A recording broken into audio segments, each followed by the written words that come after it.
রেজাল্টটার আমি যখন কিনা 12টা পর্যন্ত আপনাদের করলাম, ঘুমাইলাম, তখন পর্যন্ত আপনাদেরকে আমি সব শেষ লাইভে বলেছিলাম যে প্রথমে চারিদিক থেকে দাঁড়িপাল্লা রেজাল্ট আসা শুরু করেছে। আমার 2-1 ফোন করেছে মানে মজা করার জন্য, ভাই টিকিট করেন, দেশে আসতে হবে এই সেই। আমি বললাম ভাই দেখেন এখনও বহুত খেলা বাকি আছে এখানে, এত ইজি না জিনিসটা, এখনও ন্যাশনাল ইন্টারন্যাশনাল ডিপ স্টেট, তারপরে হইলো গিয়া উত্তরপাড়াটারা যা আছে সব মিলে তারপরে বহুত হিসাব আছে। তখন নির্বাচন কমিশনের যে অ্যাপসটা আছে সেখানে দেখাইলো সব শেষ, ওরা দেখিয়েছে দাঁড়িপাল্লা 17 আর ধানের শীষ 12। প্রথমে কিন্তু 5টা না 6টা সব দাঁড়িপাল্লা, এরপরে সব শেষ এসে দাঁড়াইলো হইলো আপনার দাঁড়িপাল্লা হইলো এই 17 আর ওরা 12। হঠাৎ করে অ্যাপসটা বন্ধ হয়ে গেল, ওইখানে আর কোনো কিছু দেখায় না, কিচ্ছু দেখা যায় না। আমি আপনাদেরকে এখনও দেখাই, সেখানে আপনারা যদি যান, আপনারা নিশ্চয়ই অনেকেই এখানে এই অ্যাপসটার ব্যাপারে আপনাদের জানা আছে। এই যে দেখেন রেজাল্ট শেষ হয়ে গিয়েছে, প্রধানমন্ত্রী বসা যাবে কিছুক্ষণের মধ্যে। সেই দেশে এখন পর্যন্ত নির্বাচন কমিশনের এই চোরের বাচ্চাদের সাথে আমার সমস্যাটা কেন হয়েছে সেটা এই দেশের মানুষ হারে হারে টের পাবে। এই চোরের বাচ্চারা আসার পর থেকে শুরু থেকে এরা জাউরামি শুরু করেছে। ইন্টারন্যাশনাল জাউরা একটা নিয়ে বসাইছে ওইখানে, ন্যাশনাল জাউরাদের পাশাপাশি ইন্টারন্যাশনাল জাউরাও সেখানে বসেছে। সেই জাউরারা বসে তারপরে কি করলো, যারা ওদেরকে বসাইলো ওদের নাম দিল মব নাম দিয়া তারপরে করলো কি, ওদের দায় মুক্তি দিল। শুয়োরের বাচ্চা দায় মুক্তি, শেখ হাসিনারে খেদাইছে, এটার দায় মুক্তি। এটা কি অপরাধ করছে যে ওর দায় মুক্তি দিব? হিটলারের দেশে দায় মুক্তি দেওয়া হয়েছিল, মুসলিনের দেশে দায় মুক্তি দেওয়া হয়েছিল, কয়দিন আগে সিরিয়াতে হয়েছে দায় মুক্তি দেওয়া হয়েছে। জীবনে কোনোদিন কোনো বিপ্লবে দায় মুক্তি দেওয়া হয়? দায় মুক্তি দিলে কি হয় এটা বাংলাদেশেই উদাহরণ আছে। জিয়াউর রহমান ইন্ডেমনিটি দিয়ে গিয়েছিলেন, এই আপনার ইন্ডেমনিটিটা যদিও মুস্তাকের সময় দেওয়া হয়েছিল, সে এক্সটেন্ড করেছিল, সে ওটারে উজ্জ্ব করে নাই, কিন্তু ইন্ডেমনিটি দেওয়া হয়েছিল যে 15ই আগস্টে এটা নিয়ে কোনো বিচার করা যাবে নাই, সেই বিচার হয় নাই। আজকে যে দায় মুক্তি দেওয়া হয়েছে, এই দায় মুক্তি দিয়ে ইউনূস প্রমাণ করে গিয়েছে যে এরা অপরাধ করেছে, এই অপরাধের বিচার করা যাবে না। আমি অপরাধ করি না, আপনি দায় মুক্তি দিবেন কেন? যেদিন দায় মুক্তির কথা বলা হয়েছে, দায় মুক্তি অধ্যাদেশ যেদিন জারি করা হয়েছে, সেদিন এই যে যারা আছে আজকে বিপ্লবী, যারা জুলাই আন্দোলনের নেতৃত্ব দিয়েছিল, এদের ফাঁসির দড়ি রেডি করে গিয়েছে সেদিন থেকে। এরা আইসা এখন সুশীল সাজে। একদম শুরুতেই মাহমুদুর রহমান যখন দেশে গেল, মাহমুদুর রহমান দেশে যাবে, তারা মাহমুদুর রহমানের 3-4 দিন দেশে জেলে থাকতে হইল। ওনারা আইন মেনে, তারপরে তুই কোন আইন দিয়া রে উপদেষ্টা হয়েছিলি আমারে বলতো, কোন আইন তোরে শেখ হাসিনারে দেশ থেকে বার করাইলি? শেখ হাসিনার সংবিধানে কোনো অসাংবিধানিক, কোনো অনির্বাচিত সরকারের কোনো অস্তিত্ব আছে? সেই সংবিধানের উপরে বসে তোরা চুপ করে রেখে দিছিস, তোরা আসিস এদের বিরুদ্ধে দায় মুক্তি অধ্যাদেশ দেশ। এই দায় মুক্তি দিয়া আমি আজকে আমার মানে আল্লাহ কতদিন বাঁচিয়ে রাখবে সেটা জানি না, সারা জীবন তো বেঁচে থাকবো না। আমার মৃত্যুর আগে হোক আর পরে হোক, আপনাদের একটা জিনিস বলে গেলাম, এই দায় মুক্তি দিয়া যারা এই হাসনাত, সার্জিস, নাহিদ, আসিফ, মাহফুজ যারা আছে না, এদের ফাঁসি একদিন এই দেশে হবে, হইতে পারে যদি এই দেশে আবার আওয়ামী লীগ ব্যাক করে। আর আওয়ামী লীগ যে ব্যাক করবে সেটা মোটামুটি গ্যারান্টি হয়ে গিয়েছে। আওয়ামী লীগ আপনি রাজনীতি এই দেশে করতে দিবেন, রাজনীতি করতে দেওয়ার পরে মনে করেন 10-15 বছর পরে আওয়ামী লীগ আসলো, আপনাদের এই বিচার করবে না? বিচার তো করার জন্য আপনি সুযোগ দিয়েছেন, আপনি বলেছেন আপনি অপরাধ করেছেন, সেটার দায় মুক্তি দেওয়া হয়েছে, দায় মুক্তি অধ্যাদেশটা বাতিল করে দিল। কি করবেন? 15ই আগস্টের ঘটনায় সব কয়টার ফাঁসি দেওয়া হয়েছে না? এই একই দায় মুক্তির অধ্যাদেশ করা হয়েছিল তো, তাই না? এই ইন্ডেমনিটি দিয়েই তাদের বাঁচিয়ে রাখা হয়েছিল, দেশ থেকে বের করে দেওয়া হয়েছিল। তারপরে জিয়াউর রহমান যদি সেদিন এই বিপ্লবীদেরকে দেশে রেখে তারপরে যদি সরকার পরিচালনা করতো, সেই বিপ্লবী সরকার দিয়ে যদি পরিচালনা করতো, তাহলে জিয়াউর রহমানেরও মরতে হইতো না। জিয়াউর রহমান এই একই পাকনামি করে তারপরে তাদেরকে, মেজর ডালিম যিনি এখন বাইরে আছেন, যদি আধা ঘন্টা তার সাথে কথা বলেন, তাহলে 29.5 মিনিট জিয়াউর রহমানের গালাগালি করে উনি। বিশাল ক্ষোভ তার, প্রচণ্ড ক্ষোভ, অনেক ঘৃণা আমার দেশের প্রতি। কারণ এই দেশ তারা বাঁচিয়ে গিয়েছেন, এই বীর যোদ্ধাদেরকে আমাদের দেশের মানুষ সম্মান করতে পারে নাই, এই জন্য আজকে দেশের এই অবস্থা। আপনারা এখন দাঁত কেলায়া তারপরে হাসেন, আরে বাবারে বাবারে বাবা, কত নির্লজ্জ হইলে একটা মানুষ। আরে বেটা, মানুষ জানে না আমরা কারা, আমরা কি কথা বলি আমরা জানি না। তো একজন আমার একটু আগে বলতেছে যে ভাই আপনি বিএনপির বিরুদ্ধে একদম এইভাবে অলওয়ে কেন গেলেন? এবার বিএনপির বিরুদ্ধে যাই নাই, বিএনপি যে চাঁদাবাজি করে, চাঁদাবাজি করেই খাবে এটা আমরা জানি। আমি আওয়ামী লীগ আমলে বলেছি এই কথা, যে বিএনপি যদি 15 বছর সুযোগ পায় তাহলে আওয়ামী লীগের চেয়েও ভয়ঙ্কর অবস্থা ধারণ করবে দুর্নীতির দিকটা। খালি জিয়া পরিবারের প্রতি সম্মানটা কেন? জিয়া পরিবারের প্রতি সম্মান একটাই কারণ, সেটা হচ্ছে যে ভারতের বেলায় তারা এই ভারত তার বাবাকে মেরেছে, ভারত তার মাকে মেরেছে, হইতে পারে এই ভারতের হাতে তারও মৃত্যু হবে। সো এই ভারত আপনার তার পরিবারের শত্রু। পারিবারিকভাবে তারা ভারতের বিরুদ্ধে সবসময় অবস্থান নিয়েছে, তাদের ভিতরে একটা দেশপ্রেম আছে, যেই কারণে আমরা এদের প্রতি একটা আমাদের সফট কর্নার আছে, তাদের প্রতি একটা সম্মান আছে।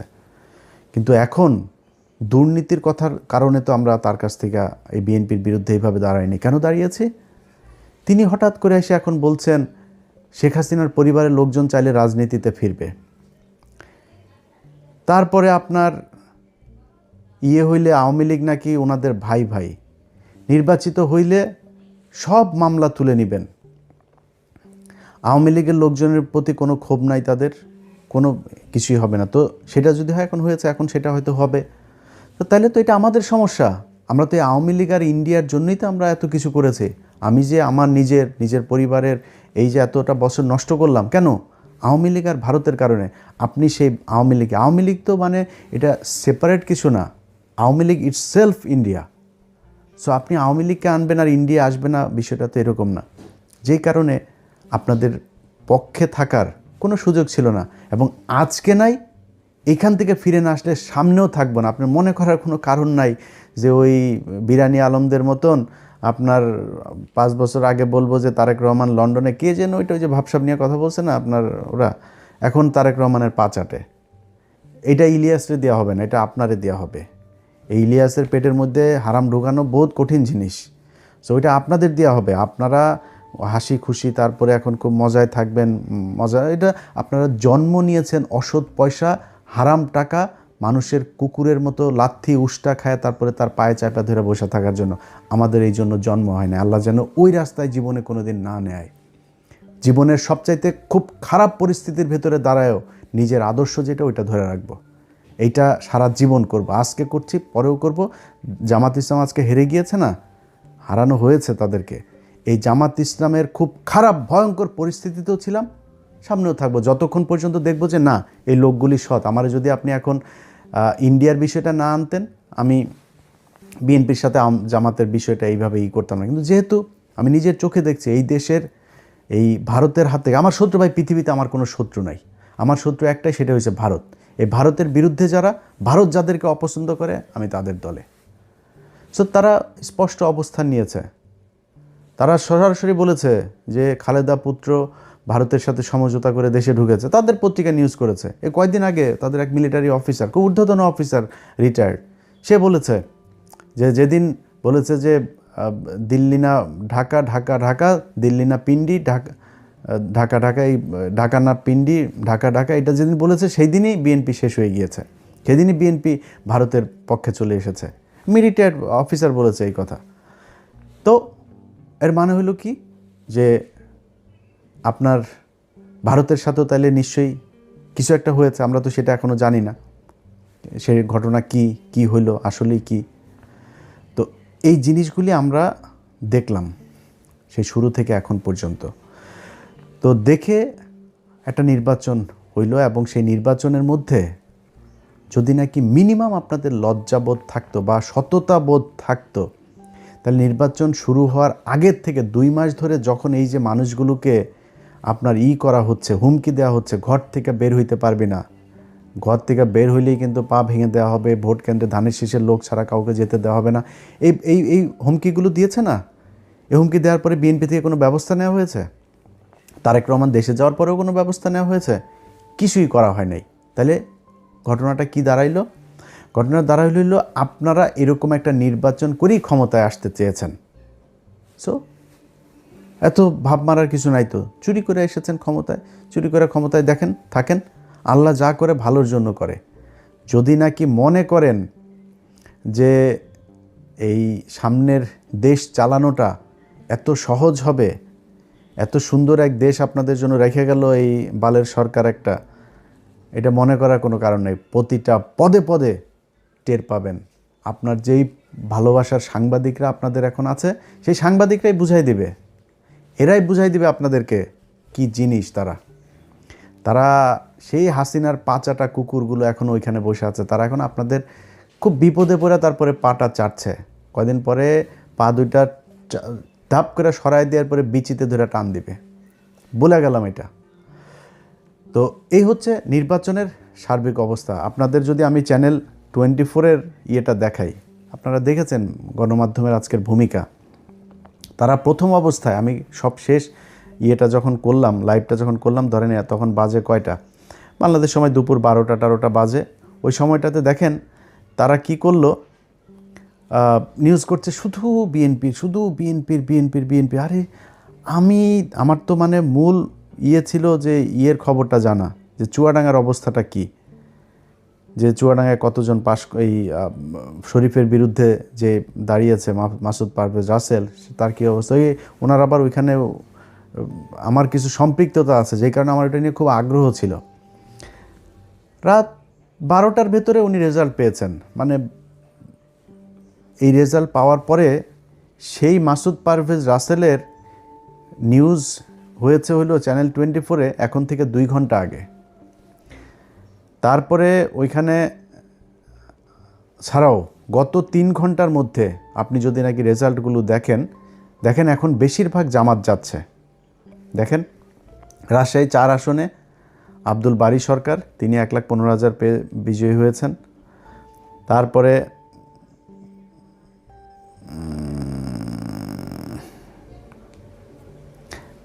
ধরেন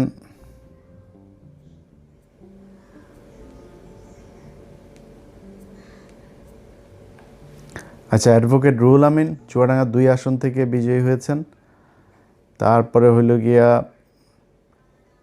রাজশাহী 1 আসনে বিজয়ী হয়েছেন মোহাম্মদ মুজিবুর রহমান, 1,71,000 ভোট পেয়েছেন।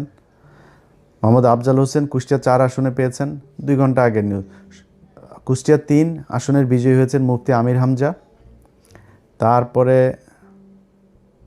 ঢাকাতে দেখেন, ঢাকাতে এই খবর তারা বহু আগে পাইতো। ঢাকার রেজাল্ট বেরোইতে কেন এত সময় লাগবে? আতাউর রহমান বাচ্চু নড়াইল 2 আসনে পেয়েছেন দাঁড়িপাল্লা। তারপরে আপনার নামগুলো মনে রাখেন। তারপরে দাঁড়িপাল্লার অধ্যক্ষ আব্দুল হালিম বাগেরহাট 4 আসনে পেয়েছেন। তারপরে বাগেরহাট 2 আসনে বিজয়ী হয়েছেন শেখ মঞ্জুরুল হক রাহাত ভাই। ঢাকা 5 আসনে দাঁড়িপাল্লা বিজয়ী হয়েছেন। দেখেন ঢাকা 5 আসনে কেন এখন রেজাল্ট আসতে হবে? 3 ঘন্টা আগে রেজাল্ট দিয়েছে সিরাজগঞ্জ 4 আসনে রফিকুল ইসলাম ভাই। তারপরে হইল গিয়া ওই যে হাবিবুর রহমান নামে বাটপার আছে যে একটা, এই বাটপার ফেল করেছে আবু তালেব মণ্ডল ভাইয়ের কাছে পাবনা 4 আসনে। তো এনারা এই খবরগুলো এখন দিচ্ছে। আপনাদের মনে আছে শুরুতে যখন তারা বিএনপির খবরগুলো সব দিচ্ছে, আমি আমার সব শেষ লাইভ যেটা করলাম, আমি আমার লাইভে এই নামগুলো বলে গিয়েছি না? এই যে রাহাত ভাইয়ের নাম বলে গিয়েছি না? এই যে চুয়াডাঙ্গা 2টা আসন, এই যে মুফতি আমির হামজা সহ কুষ্টিয়া 3টা আসনের কথা, বাগেরহাট আসনের কথা, এগুলো বলে গিয়েছি না? সেই রেজাল্ট এখন আসছে। কেন আসছে? এখন কেন আসছে? এখন ওনাদের যেই মানে লিমিট যেটা ছিল, সেই লিমিট পূরণ হয়ে গিয়েছে। টার্গেট পূরণ হয়ে যাওয়ার পরে এখন গড়পড়তা এখন যা এখন যে যেমনি লবিং টবিং করে যার মতো করে পারছে সেটা নিচ্ছে। তো এখন আবার একদম না দিয়ে তো আবার পারা যায় না। যে জায়গায় পারেই না, ওই পোলিং এজেন্ট যারা ছিল তারা কোনোভাবেই নাসুর বান্দা হয়ে তারপরে দেখছে যে এটা ঝামেলা করা যাবে না, ওই জায়গাগুলোতে এখন আসন দিয়ে। আর এখন তো আসন এই কটা আসন তো দিতে হবেই, 2/3 হয়ে গিয়েছে, আর কি দরকার? এইভাবে নির্বাচনটাতে করা হয়েছে। তো এরপরে এখন সারা দেশের মানুষের ধরেন একটা ক্ষোভের জায়গা আছে। যেমন আমি নিজে ঢাকা শহরের অনেক জায়গায় অনেক অনিয়ম, সারাদিন বহু অনিয়ম হয়েছে, অনেক জায়গায় এজেন্টকে থাকতে দেওয়া হয় নাই, অনেক জেলাতে পুরো মানে সব কেন্দ্র দখল করে তারা করেছে, কোনো টেলিভিশন পত্রিকা সেগুলো নিউজ করে নাই। কিন্তু জামাত ইসলামও দলগতভাবে সেটার কোনো প্রতিবাদ সেরকম শক্তভাবে করে নাই এবং সেটাকে পাত্তাও দেয়নি। তো আমি মনে করেছি হয়তো জামাত ইসলাম যেহেতু তাদের তো নিশ্চয়ই লোকজন আছে, তারা নিশ্চয়ই ওই হিসাব রাখছে যে কোথায় কি হচ্ছে, যতটুকু সহনশীলভাবে তারা সেটা করছে।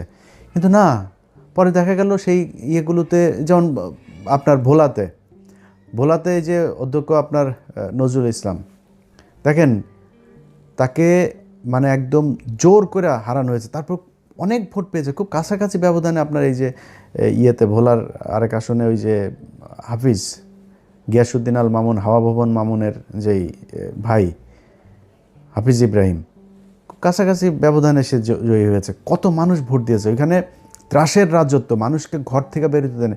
সকালবেলা গিয়ে আগের দিন রাতে গিয়ে বলে এসেছে যে পাড়ায় যে মানুষগুলি দাঁড়িপাল্লায় ভোট দিবে তারে ভোট দিবে না এরকম জানে, সবার বাড়িতে গিয়ে হুমকি দিয়ে আসা হয়েছে। আমার যে ফেসবুকে আপনারা এই ভিডিও দেখছেন, এই ফেসবুক পেজের মধ্যেই দেখবেন কত শত ভিডিও আমি আপলোড দিয়েছি। এগুলো কি কোনো অনিয়ম না? কিন্তু জামাত ইসলাম আমি জানি না ওনারা এটার কোনো প্রতিবাদ করে নাই। এখন এই মুহূর্তে আমি আপনাদেরকে পাবলিক পারসেপশন শোনাই, মানুষ যারা আপনাদেরকে ভোট দিয়েছে, ভাই আপনারা এখন মাপ করে দিচ্ছেন, আপনারা এখন এটার নিয়ে কিছুই বলবেন না, কিছুই আপনাদের কোনো ক্ষোভ নাই, যা পেয়েছেন আলহামদুলিল্লাহ, এটা যদি বলেন।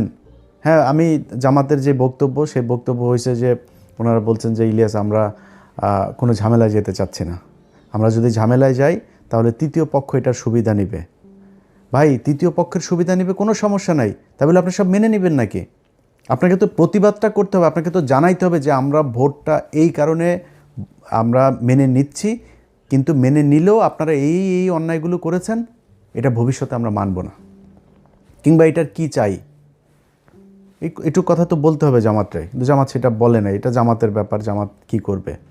কিন্তু আমি শুরুর থেকে একটু বলি যে জামাতের সাথে যখন এই জোটটা হয়, এই জোটের সময় নানান দেন দরবার একবার আসে যায় আসে, এনসিপিও বিএনপির সাথে জোট বেঁধে ফেলে, এরকম অবস্থা আর কি, হুমকি দেয়, বুঝছেন। তো এরা 30টা আসন নিল। ভাই 30টা আসন কি মনে করে নিলেন আমার বলেন তো একটু? মামুনুল হক 20 আসন, তারা 50 আসন দিতে হবে। তারপরে গ্রেড প্রার্থী ওই যে রেজু ফজু চরমনার এই মাতালটা 150 আসন চেয়েছে, মানে ওনারে 150 দিতে হবে। জামাতের নেতৃত্বের জোটে জামাত 100 আসনে করবে, আর অন্যান্য যারা জোটের সঙ্গী আছে তাদেরকে বাকি 50টা। কি শিয়ালের ভাগ বুঝতে পারছেন? তাদের গ্রেডের 143টা প্রার্থী, সে গ্রেডের প্রার্থীর কই চাচা? আপনি নিজে 2 আসনে দাঁড়িয়েছেন, ভাবটা দেখেন তার। ধরেন দলের প্রধান আছে না, যেমন খালেদা জিয়া, শেখ হাসিনা, ওনারা যেমন দাঁড়াইতো, তারেক রহমানও 2 আসনে দাঁড়িয়েছেন। তো এই দলের প্রধান হইলে আবার 3টা 4টা, আমি জানি না এটা কেন করে, তো 3টা 4টা 5টা আসনে এরকম দাঁড়ায়, এটা আমাদের দেশের বোধহয় রেওয়াজ এরকম। তো উনি ওই ভাবটা ধরতে গেছে, উনি একা 2 আসনে দাঁড়িয়েছেন। ওরে বাবা রে বাবা, 2 আসনে দাঁড়িয়ে 2 আসনে উনি হেরে গিয়েছেন। কত বড় গ্রেডের ক্যান্ডিডেট আপনি, দলের প্রধান, আপনি বুঝেন? একটাও পায় নাই। বলছিলাম না, আরও অনেক দিন আগে বলছিলাম না, এই 2টার একটাও পাশ করবে না, একটাও পাশ করে নাই। 143 আসন কই? চাপ দিয়া জামাতের কাছ থেকে নিতে হবে। এই একই চাপ দিয়া যখন চরমনায় চলে গেল, মামুনুল হক হুজুর সেই চাপটা দিয়া এই সুযোগটা কাজে লাগায় কতগুলি আসন নিয়ে নিল। ভাই আপনার সবগুলি আসনে এই যে এনসিপির পোলাপানগুলো, তাদের একটারও টাকা পয়সা নাই, তো এদের জামাতের টাকা পয়সা দিয়া তারপরে বিভিন্ন মানুষজন তাদের সাহায্য সহযোগিতা করে তারপরে তাদের নির্বাচনের খরচটা জোগাইল। তা আপনার তো নাই, আপনি 30টা নিলেন কেন? এদের অনেকেই আছে যারা টাকার অভাবে অনেক সমস্যায় পড়তে হয়েছে। তা আমি নিজে যতটুকু পেরেছি, এরে ওরে না তারে বলে টোলে এরকম আমি নিজে থেকেও বলেছি অনেককে, তা এরা হয়েছে। তারপরে জামাত ইসলাম তো তাদের সহায়তা করেছেই। তো এইভাবে তো আপনি 30 আসন নিলেন কেন? এই যে চুয়াডাঙ্গা 1 আসনে, এটা আমার ইস্যু। আমি এই শরীফকে নিয়ে 15 মিনিটস করেছিলাম, বিশাল চাঁদাবাজ ধর্ষক একটা, একটা মেয়েকে ধর্ষণ করে তারে ভুয়া বিয়ে করে তারপরে শারীরিক সম্পর্ক করে মেয়েটারে তারপর ছেড়ে দিছে। সেই মেয়েটা যখন তারে চাপ দিছে তারে মাদকের আসামি বানায় জেলখানায়, এখনও জেলে আছে সেই মহিলা। সেই মহিলা একজন বিএনপির কর্মী, তার ভাই বিএনপি আওয়ামী লীগের সময় অনেকবার জেল খেটেছে, অনেক নির্যাতন সহ্য করেছে, অনেক মামলা আছে তার নামে। সেই ছেলেটার বোনটাকে ওর বোনটাও জামাত এই বিএনপি করতো, একই সাথে রাজনীতি করতো, গান গায় মহিলা। সেই গানের শিল্পীটাকে আপনার জেলখানায় নিয়ে রেখে দিয়ে এখনও সে জেলে। এগুলোর কারণে আমি তারেক রহমানকে বলেছি, বিএনপির সর্বোচ্চ নীতি নির্ধারণীর কাছে আমি এই চুয়াডাঙ্গা 1 আসনের এই প্রার্থীর, আমি কোনো নির্দিষ্ট কোনো প্রার্থীর কথা বলি না, বলছি এরে সরান। এটা নিয়ে বিএনপির সাথে এবার আমার প্রথম ঝামেলার শুরু। 5 দিন পরে তারে মনোনয়ন দিয়েছেন। এত ঘাটতারামো করা তো ভাই ভালো না, তাই না?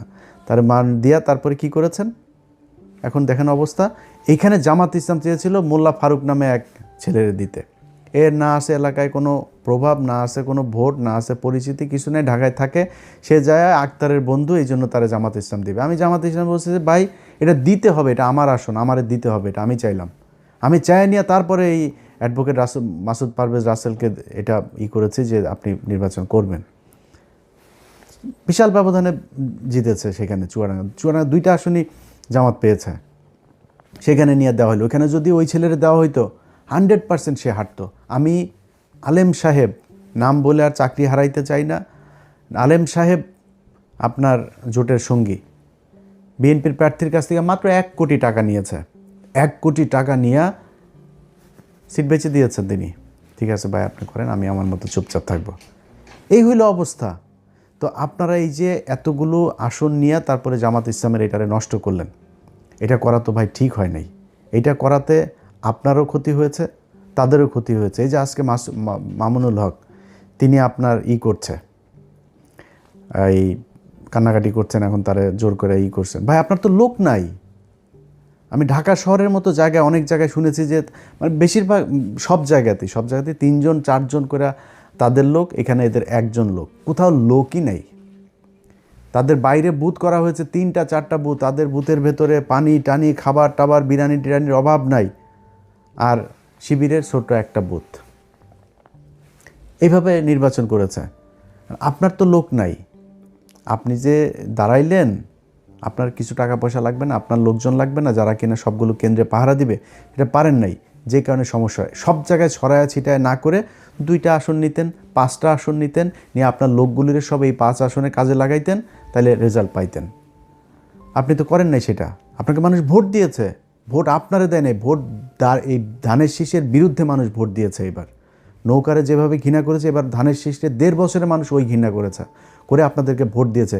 এই দেশের মানুষের দোষ দেওয়া লাভ নাই। আপনাদের ভোট দিয়েছে, আপনারা সেই ভোট গণনা করে সেই রেজাল্টটা আপনারা ঘরে আনতে পারেন, এটা আপনাদের ব্যর্থতা। তারপরেও মন্দের ভালো হইল, এই দেশের মানুষ ভালো আর মন্দের মাঝখানে যেই দেয়াল, সেটা তারা চিনতে শিখেছে। যারা কিনা ভাবসাব মাইরা এখন মনে করেন ইনমিন কইরা তারপরে পারফিউম মেয়েরা সরকারি গাড়ি নিয়ে সংসদে যাবে, ভাই পেটটার মধ্যে আপনার বাচ্চার পেটটার মধ্যে পাড়া দিলে ঘুষের টাকা, চুরির টাকা, পাবলিকের চুরির টাকা আমি আপনার ঘরে, তো ভাব ছুতান কেন? আপনারা চুরি করে তারপরে এমপি হইছেন, চোরের মতো থাকবেন, তো ভাব মারার কিছু নাই। তো এই চোরেরা যে চোর, সেটাও বাংলাদেশের মানুষ দেখেছে। আপনাদেরকে দেখায় রাখলাম, একটু নিজের ছোট মনে হয় না। যারা মনে করে বোধহয়, আমি আমার ইয়েতেও দেখলাম, আমার এই কি বলে ফেসবুকের লাস্ট যে পোস্ট ছিল সেখানে আমি দেখলাম অনেকে কমেন্ট করেছে, কিরে তুই কই হারাই গেলি কেন? এবার আমি কি চুরি করছি? আমি চোর, আমার পেটে ঘুষের টাকা, আমার পাশে পেটের মধ্যে চুরির টাকা। তোর বাচ্চাদের পেটের মধ্যে এখন সরকারি গমের টাকা যাবে, সরকারি চালের টাকা যাবে, ভিজিএফ কার্ডের টাকা যাবে, ফ্যামিলি কার্ডের টাকা যাবে তোর সন্তানদের পেটের মধ্যে, তোরা খাবি এগুলি। আমি কেন লজ্জা পাবো রে? আমার লজ্জা পাওয়ার কি আছে? আমার মানুষ ভোট দিয়েছে, তোরা চুরি করেছিস, ভিডিও আছে সব জায়গার। মনে করেন যে আপনারা এখন ওনারা বলতে পারে যে ভাই সব জায়গাতে হয় নাই, সব জায়গাতে হয় না, এটা আপনারা বললো আগে। প্রতিটা আসনে হয়েছে, ইচ অ্যান্ড এভরি কনস্টিটিউয়েন্সি, কিন্তু যেটা হয়েছে কোনো জায়গায় কম হয়েছে, বেশি হয়েছে। এখন আপনি মনে করেন যেই জায়গাগুলোতে আপনারা করলেন, দেখলেন, আপনার দল থেকে বলা হয়েছে যে এই জায়গায় আমরা চুরি করে জিতছি, ভাই এই জায়গায় চুরিটা একটু বেশি হয়ে গেছে, আরবার নির্বাচন করব বলছেন নাকি এখন পর্যন্ত?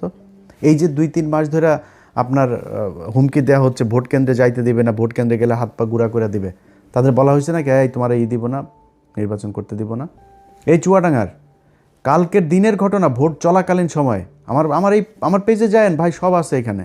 চুয়াডাঙ্গার প্রার্থীর ভাই শরীফুজ্জামান শরীফের ভাই টরিক, সে এক ভোটারে বলছে, কয় তোরা ভোট টোট দিতে যাবি না, ভোট দিতে যাইতে দেবে না, কয় তোরা দাঁড়িপাল্লায় ভোট দিবি জানি, তোরা ভোট দিয়ে যাবে না। আর শোন, ভোট দিতে যেও লাভ নেই, কারণ হচ্ছে গিয়ে ওই যে দাঁড়িপাল্লায় ভোট দিলেও ওইটা ধানের শেষে কিন্তু পাশ করবে। দেখেন আমার পেজের মধ্যে যায় দেখেন, গেলে এখানে পাবেন, সব কিছু আছে ওই জায়গায়। এটা হয়েছে, এইভাবেই নির্বাচনটা হয়েছে। তা আমরা লজ্জা পাবো কেন রে? তোরা চুরি করছিস, চোর এমনিতে কয়দিন পরে চুরি করবি, ভোটে আসছিসও চুরি করে।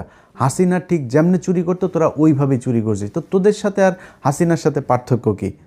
তোরা না কয়দিন আগে বলতে যে ভোটের অধিকার ফিরায় দিব, তো এইটার নাম ভোটের অধিকার ফিরায় দেওয়া? যে হাসিনা যেমনি চুরি করতো সেমনি যদি করিস, দেশটারে চালা। আমরা চাই, আল্লাহর কাছে দোয়া করি, একমাত্র যারে কিছু বলি নাই এখনও পর্যন্ত, সেটা হলো তারেক রহমান। তারেক রহমানের প্রতি আমাদের 2 দিন আগের ভিডিওতে বলেছি যে ওনার প্রতি একটা প্রত্যাশা এই দেশের মানুষের এখনও আছে। উনি দেশ কেমন চালাবেন আমরা জানি না, আশা করি উনি ভালো কিছু করবেন, অন্তত ভারতের ওই ফাঁদ থেকে তিনি বের হয়ে আসবেন। দুর্নীতি তারেক রহমান আপনি নিজে চাইলেও ঠেকাইতে পারবেন, ওইটা আপনার সম্ভব না, কারণ আপনার দলের মোটামুটি সবই চোর, আপনি ওইটা ঠেকাইতে পারবেন, ওইটার সমস্যা নেই, ওইটা আমরা মাইন্ড করি না। আপনি করবেন, ভারতের বিষয়টা একটু মাথায় রাখেন, এইটা আপনার কাছে অনুরোধ থাকলো, তাইলে আপনার বিরুদ্ধে কখনোই কিছু বলবো না। তো ওনাদের এই জায়গাগুলোর বিষয় নিয়ে আমাদের অনেক ছিল, চুরি টুরির এই টিস্যুগুলো নিয়ে, যেগুলোর কারণেই আমরা আজকে সারাদিনই আপনার নির্বাচনের সারাদিনই আপনাদেরকে সেই জিনিসগুলো দেখিয়েছি। দেখানোর পরে সেটার কোনো প্রতিকার হয়নি, বরং নিয়ে আসা হয়েছে। তো চোরেদের জন্য শুভকামনা থাকলো। আপনারা 12 তারিখের পরে 13 তারিখ থেকে, আজকে সেই 13 তারিখ শুরু হয়েছে, আশা করি আজকে থেকে নিয়মিত আপনারা চাঁদাবাজি করবেন। আপনার পেটের, আপনার সন্তানের পেটে, বউয়ের পেটে, ঘরের সবটার পেটের মধ্যে এই চাঁদাবাজির টাকা থাকুক, এটা আপনাদের দোয়া করি। এটা আপনারা জাতীয় খাবার হিসাবে, আহার হিসাবে নিয়েছেন, খান, ভালো থাকেন। কিন্তু আমরা আমাদের জায়গা থেকে আমরা যেইখানে ছিলাম সেইখানেই আসি। জামাত ইসলাম যদি পচে গলে গন্ধ হয়ে যায়, তাও এইটুকু জানি যে জামাত ইসলামের কোনো লোকের দিয়া, মানে হইতে পারে একটা জামাত ইসলামের লোক ওই একজনের আপনার পরকীয়া করতে গিয়ে ধরা পড়ে নাই, জামাত ইসলামের লোক খারাপ করতে মানে শয়তানে তারে ধরবে না, এটা করে। কিন্তু একজনের পরকীয়া করতে যায় ওই নেতা জামাত ইসলামের জীবনে আসা কোনো দিন আর কোনো পথ পাবে না। ধান্দাবাজি করবে, চাঁদাবাজি করবে, টেন্ডারের টাকা মেরে খাবে, দলের টাকা মেরে খাবে, সরকারের টাকা মেরে খাবে, জীবনে কোনোদিন দলে এসে সে চান্স পাবে না। শিবিরের কোনো ছেলে যা ইপটিজিং করেছে, কোনো মেয়ের সাথে যা, ইসলামী ছাত্রী সংস্থার এক মেয়ের সাথে যা প্রেম করেছে, দুইটাই বহিষ্কার দল থেকে, এটা সম্ভব না। কিন্তু আপনার অন্য দলের ক্ষেত্রে সেটা একদম খুব নর্মালি এই জিনিসগুলো নিয়ে যাওয়া হয়, যেই কারণে তাদের প্রতি একটা ভালোবাসা থাকবে সবসময়। বিশ্বাস করি জামাত ইসলামকে যদি আল্লাহ সুযোগ দেয়, জামাত ইসলাম এই দেশে ক্ষমতায় আসবে, এবং যেদিন ক্ষমতায় আসবে সেদিন এই দেশের চেহারা পাল্টে যাবে।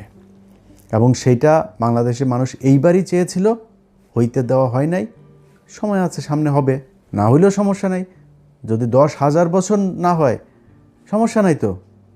আমি কি মানে আমার চোখের সামনে আমি মানে জল করে আমার যদি আপনি দাঁড়িপাল্লার ধানের শীষ দাঁড় করায় দেন, হয়তো এখন যেভাবে বলি এভাবে বলতাম না, আমি জীবনে ভোট দিতাম নাকি ধানের শীষের। আমি মানে দুইটারে যদি আপনি এক জায়গায় আমার বলেন যে দুইটার কারে ভোট দিবা, আমি দিব। কারণ গত 1.5 বছরে তো আমরা দেখলাম আপনাদের প্রতি যেই ভালোবাসা ছিল, এই 1.5 বছরে আপনারা এত তাড়াতাড়ি যে অমানুষ হয়ে যাবেন, চাঁদাবাজ হয়ে যাবেন, এটা তো বুঝতে পারি নাই ভাই। কয়দিন আগে জেল খেটেছেন, এই নির্বাচনে আজকে এমপি হবেন, এটা চিন্তা করেছেন? অনেকের জেলখানায় ফাঁসি হইতো। এই যে আজকে বাবর ভাই, ওনার ব্যাপারে ওনার লোকজন চাঁদাবাজি করে কিনা আমি জানি না, কিন্তু বাবর ভাই আজকে ওনার ফাঁসি হওয়ার আসামি উনি এখন আজকে এমপি বানিয়েছেন আল্লাহ ওনাকে। আমি জানি না উনি জিতেছেন কিনা, যদি হয়ে থাকেন আমি চাই উনি এমপি হোক, আল্লাহ ওনাকে জেতাক। উনি কই ছিল? এইটুকুতেই ভাই সন্তুষ্ট হওয়া দরকার ছিল। আপনি জামাত ইসলামেরকে হারানোর কিছু আছে নাকি রে ভাই? জামাত ইসলাম কি যায় দলে যায় চাঁদা খাবে? জামাত ইসলাম ওইখান থেকে যায় ইনকাম করবে? জামাত ইসলাম যেইটা করতো, জামাত ইসলাম এখন ওইটাই করবে। জামাত ইসলাম হারানোর কিছু আছে? ওরা এই গত 15 বছরে যে নির্যাতন সহ্য করেছে, ওদের আবার কি, ওদের নিষিদ্ধ করে রাখা হয়েছিল, একদম নিষিদ্ধ জঙ্গি গোষ্ঠীর মতো আচরণ করা হইতো ওদের সাথে। সেই দলটা আজকে যেখানে এসেছে, এটা ওদের জন্য বিশাল ব্যাপার, এনাফ ওদের জন্য। ওরা কিছু হারায় নাই, এই দেশের মানুষ হারিয়েছে। আমার আজকে যদি জিজ্ঞেস করেন যে ভাই আপনার কেমন, আপনার কি সমস্যা, আপনার কি হইলো, আপনি কতটুকু, ভাই আপনার তো হয়ে গেল, আমার কিছু লস হয়নি ভাই। আল্লাহর রহমতে আর্থিকভাবে আল্লাহ যথেষ্ট সচ্ছল রেখেছেন, আল্লাহর রহমতে ভালো আছি, আল্লাহ সুস্থ রেখেছেন, হাত পা দিয়ে কাজ করে খাইতে পারি, এটা এনাফ। কিন্তু সমস্যাটা কি হয়েছে জানেন, যেটা গতকালকের ভিডিওতে বলেছিলাম, নির্বাচনের আগের দিনে যে ভিডিও, যে কিছু কাজ ছিল, যেই কাজগুলোর জন্য এই ইউনূস সরকারের সাথে আমার সব সমস্যার শুরু। সেটা হচ্ছে এই যে বিডিআরের লোকগুলোরে তাদেরকে কথা দিয়েছিলাম যে ভাই যদি জামাত ইসলাম আসে আপনাদের জন্য সর্বোচ্চ করব। এই যে আলেমগুলো আছে, এই আলেমগুলোরে বলছিলাম, তারেক রহমান আপনার কাছে একটা অনুরোধ করি, যদি কেউ পারেন, আমি তারেক রহমানের সমালোচনা করলে যারা পাঠান তাদেরকে বলবো যে একটু তারেক রহমান রে ওগুলি না দেখে এটা ওনারে বললেন যে একটু 2 মিনিটের জন্য একটু খোঁজটা নিতে। আমি জাস্ট আপনাদের ক্লু দিয়ে দেই, দেখেন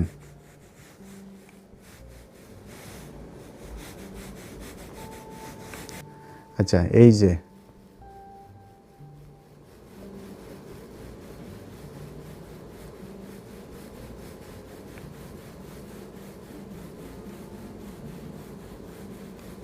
দেখেন কত লম্বা জিনিস।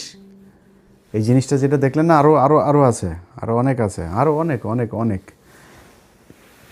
প্রায় 1,500 মানুষের তালিকা এখানে। এই মানুষগুলো এখনও জেলখানায় আছে।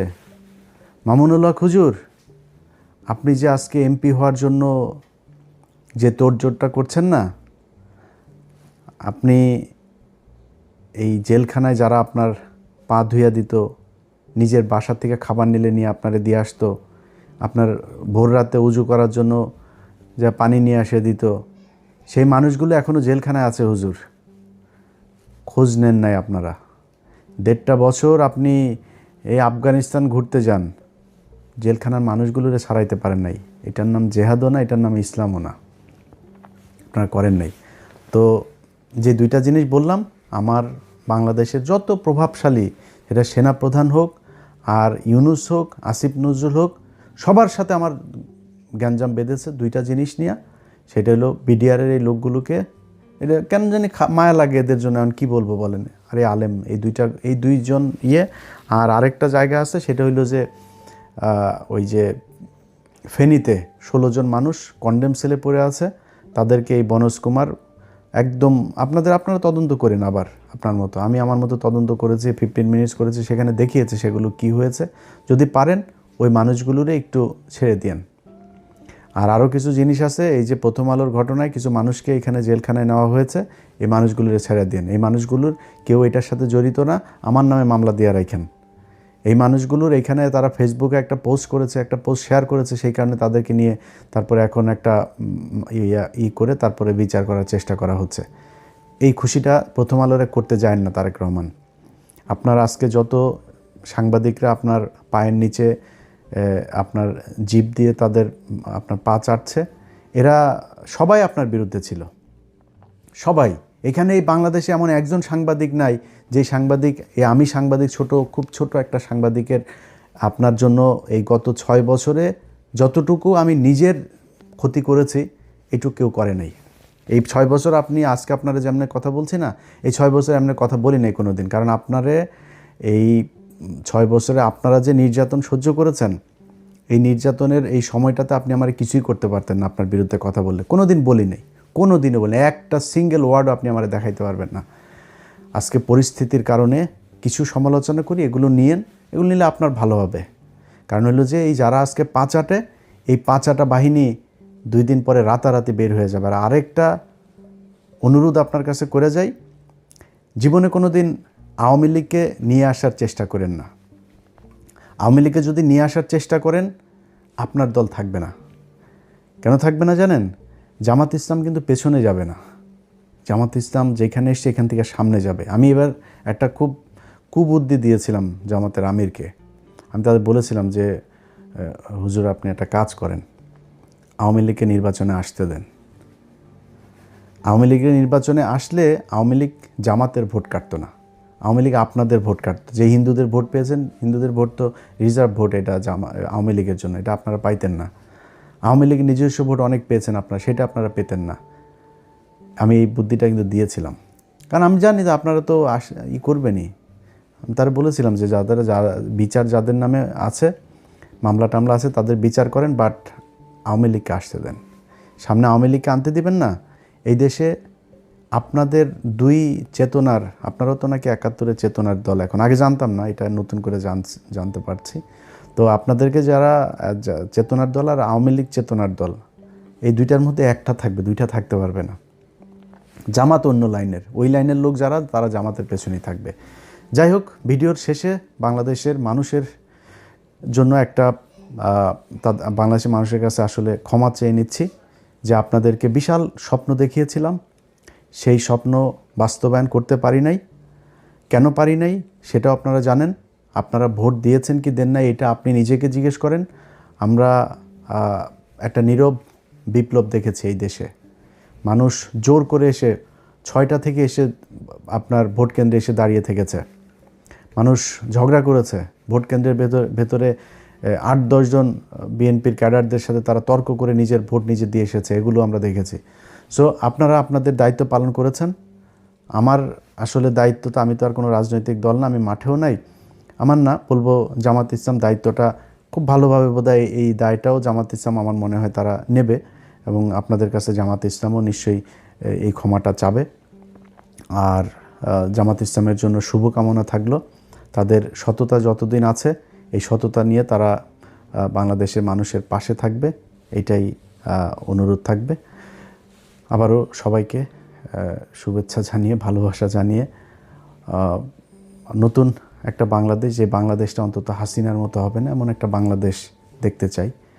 এই বিএনপি তো আজকে হয়তো নির্বাচনের কারণে বিরোধিতা করেছি, তো এই বিএনপি তো আজ থেকে 1.5 বছর আগেও তো তারা আমার খুব আত্মার লোক ছিল, তাই না? এদের মধ্যে অনেক মানুষ এখনও আমাকে ভালোবাসেন। তো তারা দেশ চালাবে, আশা করি হাসিনার মতো সেই জঙ্গি খেলা, সেই ভারতের সাথে স্বামী স্ত্রীর সম্পর্ক, এগুলো যদি না করে, তাদের সাথে সম্পর্ক খারাপ থাকবে না মনে হয়। নির্বাচন যদি আবারও আসে 5 বছর পরে, নির্বাচনী প্রতিদ্বন্দ্বিতা করতে গেলে আবারও জামাত ইসলাম যদি নির্বাচন করে, আবারও জামাত ইসলামের পক্ষেই থাকবে। আগে বলে রাখি, এটা আর মনে করেন আমি আবার বিরিয়ানির দোকানের ওই মাল না, কিন্তু আমি ওই মাল টাকা দিয়ে 2 দিন পর পা চাটাইতে পারবেন, আমি ওই জিনিস না। আবার নির্বাচন সামনে আসলে আবার ওই জামাত ইসলামের পক্ষেই থাকবো। যদি এই 5 বছর দেখি আপনারা ভারতের ব্যাপারে সুন্দর পদক্ষেপ নিয়েছেন, করেছেন, তাহলে যে কোনো দিন আবার আপনাদের প্রশংসা করে কথা বলবো, আমার কোনো সমস্যা নেই। আমি কারোর কাছে দায়বদ্ধ না ভাই, জামাতের থেকে বের হয়ে আপনার বিএনপির পক্ষে কথা বলবো, আর জামাত আমার টাকা পয়সা দিয়ে তারপরে আমাকে এই করেছে, তাদের দলে নিয়েছে, তারপরে তার টাকা পয়সা দেওয়ার ওই ফুটেজ বার করে দিবে, ভাই ওগুলি তো করি নাই কারোর সাথে, আপনার সাথেও করিনি, তাদের সাথেও করিনি, কারোর সাথেই করিনি। সো আমি কারোর কাছে দায়বদ্ধ না। আমার একটাই পরিচয়, একটাই, আমি এন্টি ইন্ডিয়ান। ওই জায়গাতে আপনি যখন বলবেন আওয়ামী লীগরে আনবেন, ইন্ডিয়ার সাথে ভালো সম্পর্ক হবে, তারপরে আপনার ইন্ডিয়ান পত্রিকাতে আপনার কি বলে করবে, প্রশংসা করবে, তখন আমি বুঝবো সামথিং রং, তখনই আপনার বিরুদ্ধে আমি কথা বলবো। আদারওয়াইজ সব কিছু ঠিক আছে, চালায় যান। চুরি করে ক্ষমতায় এসেছেন, দেখেন দেশটা মোটামুটি চালান। অবস্থাও ভালো না, অর্থনৈতিক অবস্থাটা খুব একটা বোধহয় ভালো না, ঠিকঠাক মতো চালায়েন, এটাই চাই। 5 বছর পূর্ণ হন,